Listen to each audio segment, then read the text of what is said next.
Start on critical regions.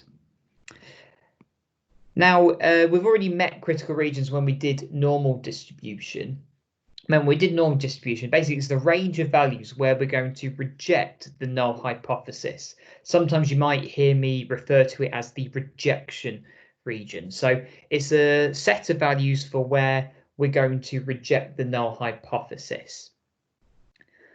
So the setup is quite similar to what we were doing on Tuesday and Thursday, but then in terms of how we display the answer, it's a little bit different at the end.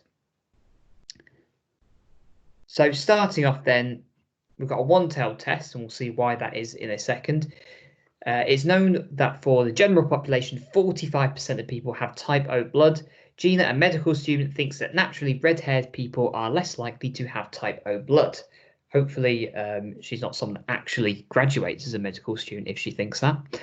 She tests 16 redheads, testing at the 5% significance level. Find the critical region and state the actual significance level. We'll talk a little bit what that means about the actual significant level in a second. So first things first, we write our hypotheses. So we've got the hypothesis that the null hypothesis is the probability that someone has type O blood is 0.45.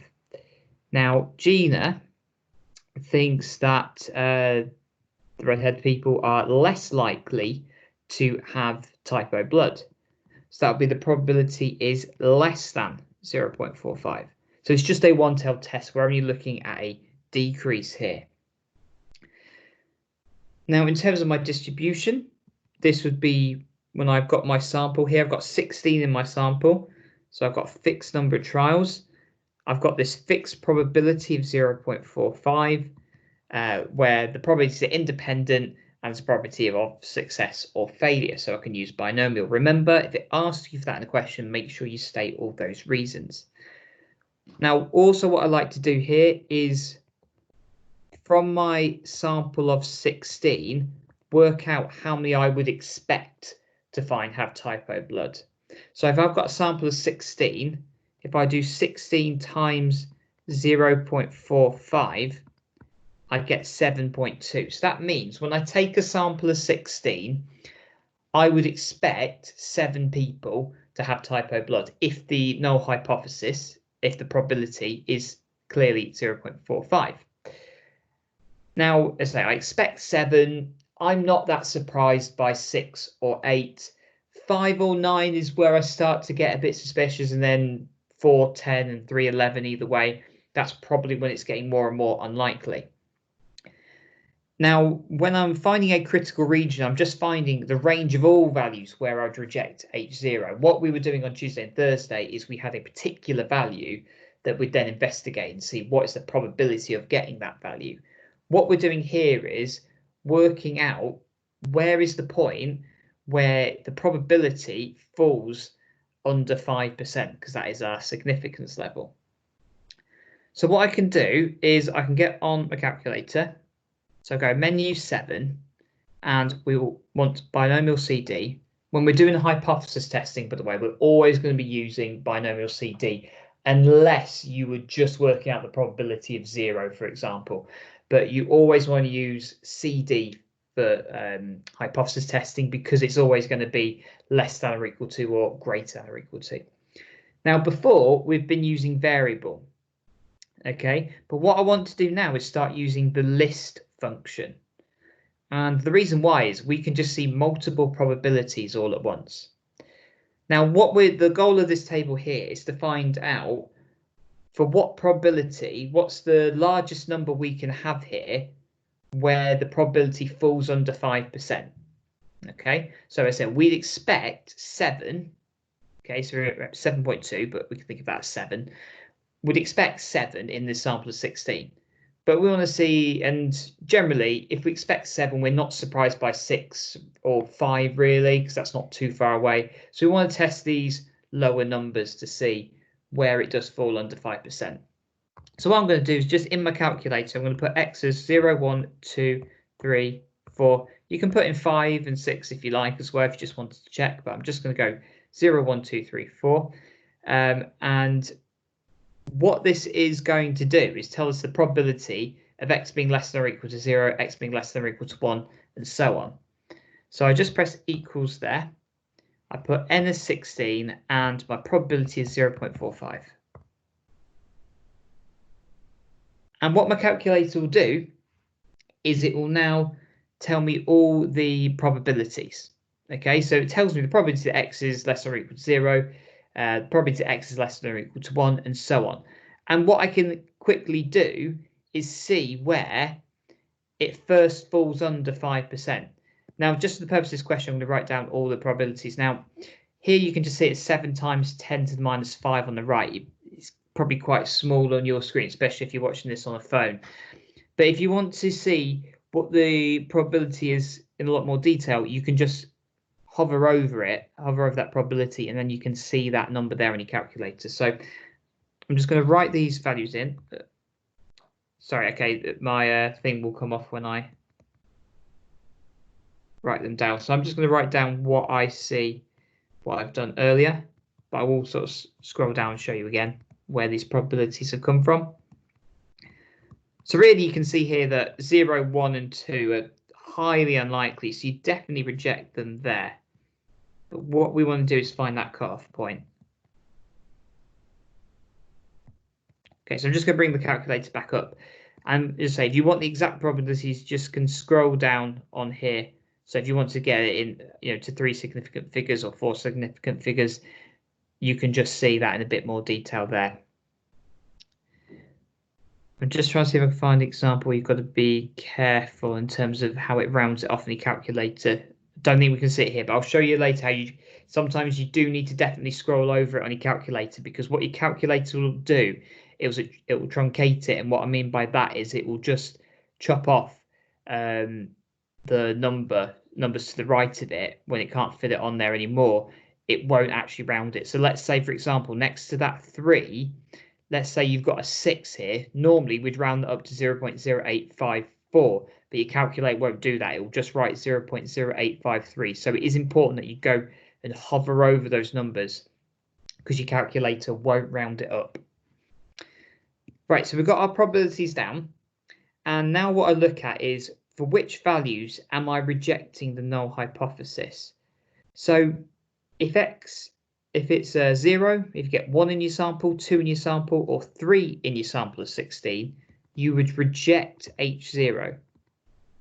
Okay, for all these values, I would reject H0, because all of these have probabilities that are under 5%. For 4, 5, or anything above, I would accept H0. Okay, so we can see here, if I get 4 in my sample, the probability of 4 or less is 0.08531. Well, that's above 5%, so that's fine. That's in my acceptance region, if you will. But probability of 3 or less, that's under 5%. That's in my rejection region. So I would reject H0 there. So when I write the critical region, I just write X, because that is my test statistic. Okay, that's the number of people with type O blood in the sample. If X is less than or equal to 3 in my sample, I know that I reject H0. One thing just to watch out for, don't write this, okay? That is wrong, okay? I often see with critical regions, people write the probability as well. We're not talking about probability here, we're just talking about the number of people. So don't write the probability of X is less than or equal to 3. We just write X is less than or equal to 3. In terms of my actual significance level, now my significance level I'm told is 5%, but because this is discrete data, well, actually there's no way that it's actually exactly 5%, because the probability of getting 3 or less is 2.81%. The probability of getting 4 or less is 8.53%. So it's very rarely will you actually get a case where there's an exact 5% chance of incorrectly rejecting that null hypothesis. So my actual significance level, if you just look at the one that we accept there, the X is less than or equal to 3, it's just going to be 2.81%.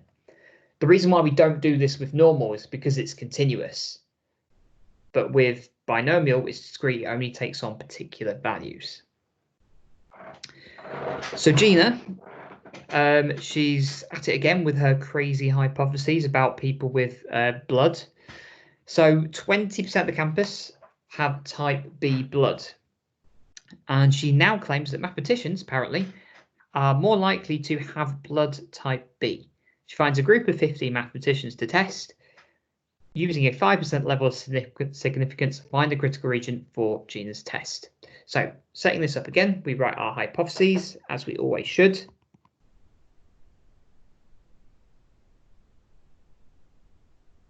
And we write our expected as well. Actually, let's just write our binomial distribution first. There's binomial distribution, n is 15, p is 0.2. What this means is I expect, in a sample of 15, I expect 3 people to have type B blood. Just going to quickly check on the chat. Right, that's fine. So we expect 3 people in that sample of 15 to have type B blood. Okay, now this is a one-tailed test because she thinks it's more likely. So you look at the change in one direction, so that's why we've got the greater than there. So now what we do is we think about if we expect 3 people in our sample to have type B blood, well, we probably think of it as, well, we don't really need to test 4 because it's not that far away from our expected value of 3. But we can then test 5, we can test 6, 7, 8, etc. So I'm back over on my calculator here. Yet again, go to binomial CD and then go to list. And now what I'm going to do now, this is where it can get a little bit more tricky when you're testing in the upper tail, you're testing greater thans.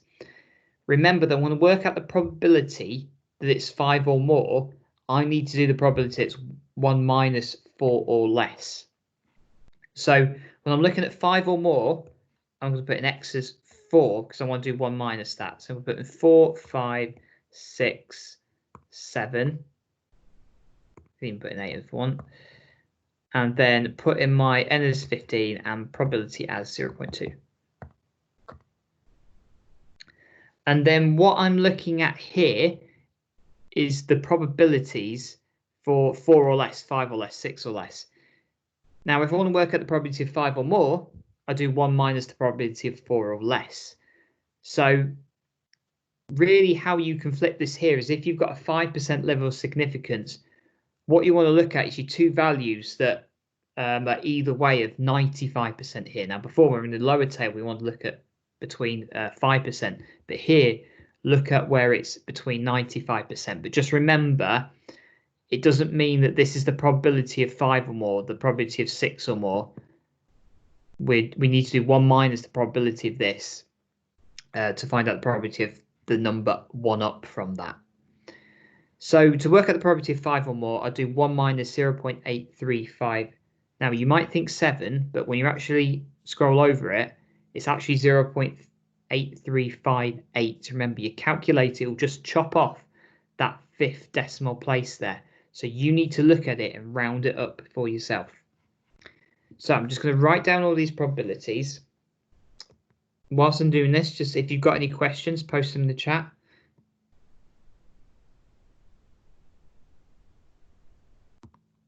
So remember, it's not just myself here, Lane and Gavin are here to answer any questions that you may have. So whilst I might not be able to kind of keep flicking back and forward as much as normal,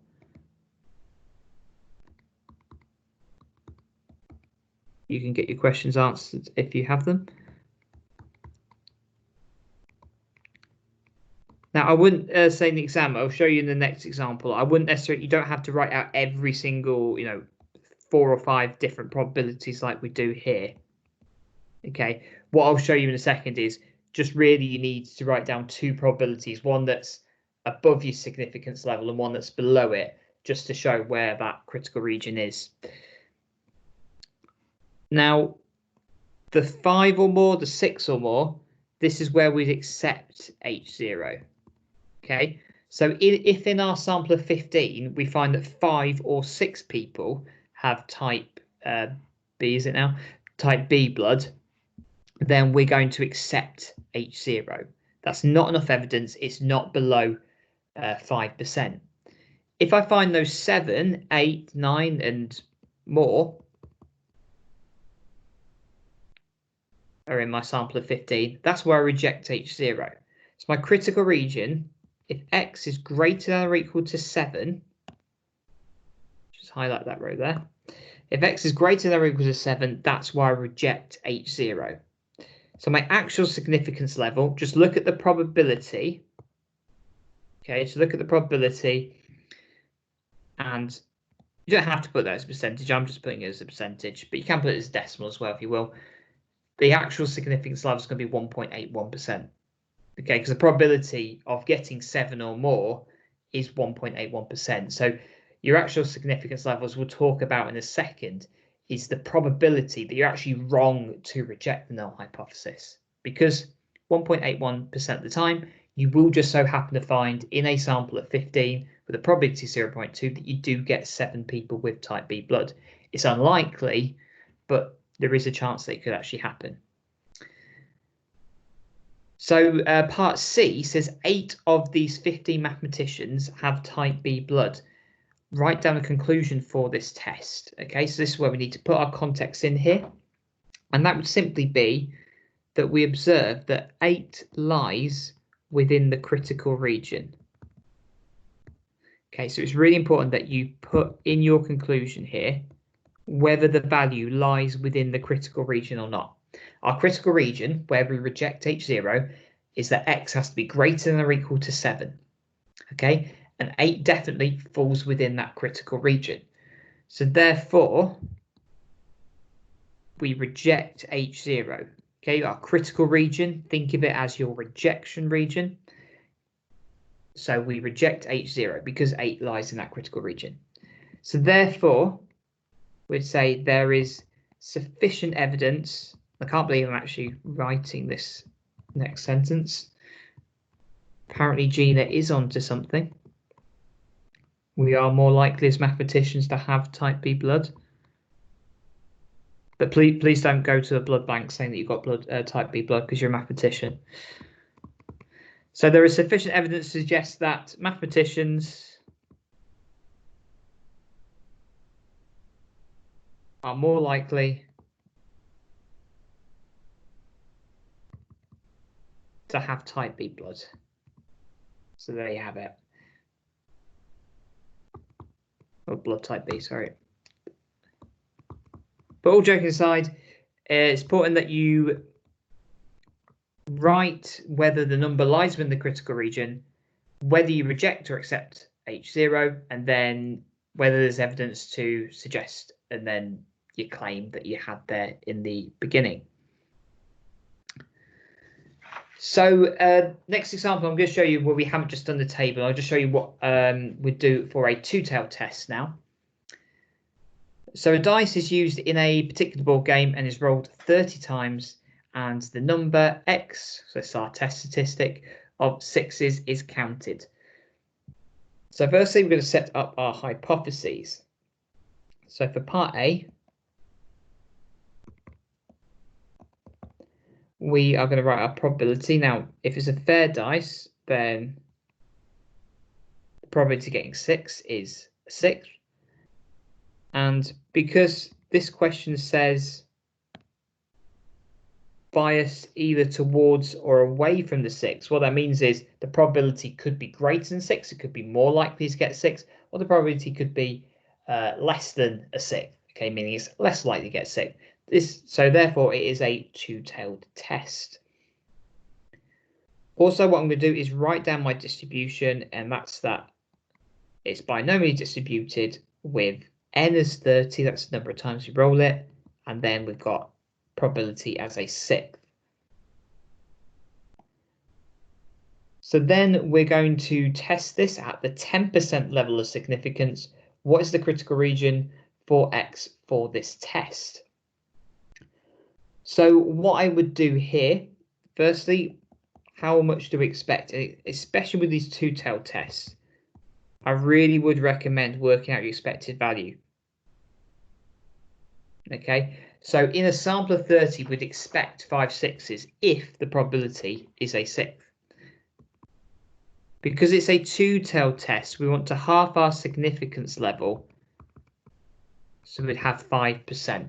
Okay, so it's important that we halve the significance level because we're looking at change in either direction. So basically, we split that 10% up into 5% being wrong at the lower end. Okay, so rejecting a value that's below 5, or the upper end, rejecting a value that's above 5. So I'm going to do this in two separate goes, and I just need to give myself, sorry a second, I thought let's make this a little bit bigger.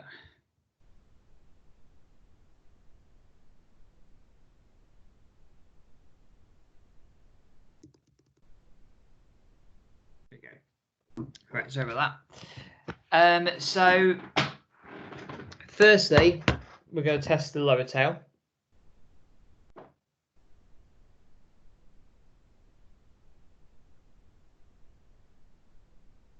Now, what I'm just going to do here, so I don't need to actually show every single value, okay?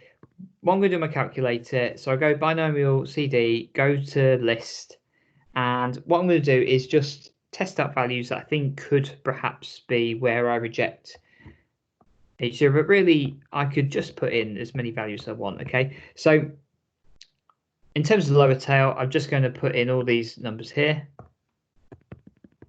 Okay, so just all numbers below 5. Okay, so at the lower tail, I mean, you need test numbers below 5. 4, I very much doubt it. 4 and 0, I think probably I don't need to really do, but I'm just going to put in every value just in case. That's the beauty of having the list there. You can just simply just put in the values. And then just 1 divided by 6. By the way, if you didn't know this, when you put the probability, if you've got like a fraction, you calculate it, you just put 1 divided by, your calculator will actually just simplify it for you. So then what I'll just do on my calculator is look at the two values that are between 5%. Remember, 10% significance level, but I've halved that significance level because I'm looking at the lower tail. So all I do is just write down my probabilities for x is less than or equal to 1 and x is less than or equal to 2.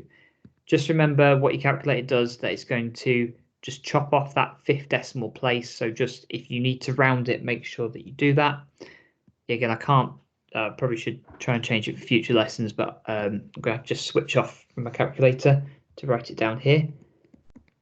So the probability that x is less than or equal to 1 is 0.0295, and probability that x is less than or equal to 2 is 0.1028. Okay, I just need to write down the numbers that are between, so either side of 5%. Okay, you don't have to write down every single number. You can if you want to, but as a bare minimum, what you need to do is just write down either way between that. But do write down your probability that x is less than or equal to 2 as well. Okay, even though the critical region is going to be x is less than or equal to 1, make sure you write down the probability that x is less than or equal to 2 as well. For the upper tail, so I'm just going to now change some of these numbers now. So yeah, again, 5 is what you would expect. So you're generally going to be looking at things like 7 or more, 8 or more, 9 or more. That's where you want to kind of start looking. So just yet again, put in some values for x. Let's go to 11 just in case. And what we're looking for now is the two values that go between 95%, okay, because you're looking at the upper tail. So here we can see for 8 and 9, we get between that 95%. Now be careful, when you've got x equals 8, that's the probability that it's 8 or less. So probability that's 9 or more will be 1 minus that probability. So actually it's going to be 10 or more, isn't it? Because for 9 or more, that's going to just slightly be more than 5%. Okay, if it's just under 95%, in terms of what you don't want, for what you are looking for, it's going to be slightly more than 5%. So writing those probabilities down, the probability that x is greater than or equal to 9 is 1 minus the probability that x is less than or equal to 8, and the probability that x is greater than or equal to 10 It's 1 minus the probability that x is less or equal to 9. So work out those probabilities.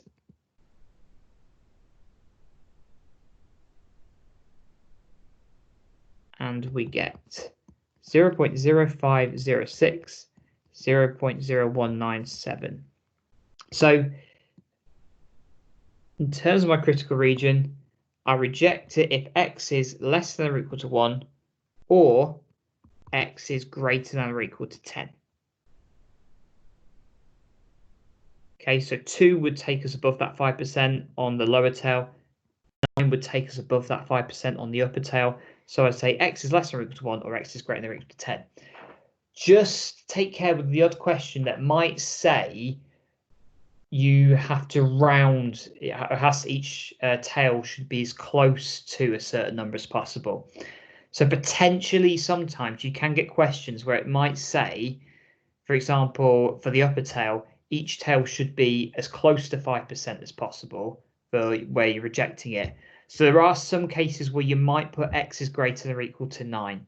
Okay, if it doesn't say that though, just do this, but just be aware that that is a thing that sometimes comes up in the exam or some questions that you might be doing in your textbook today.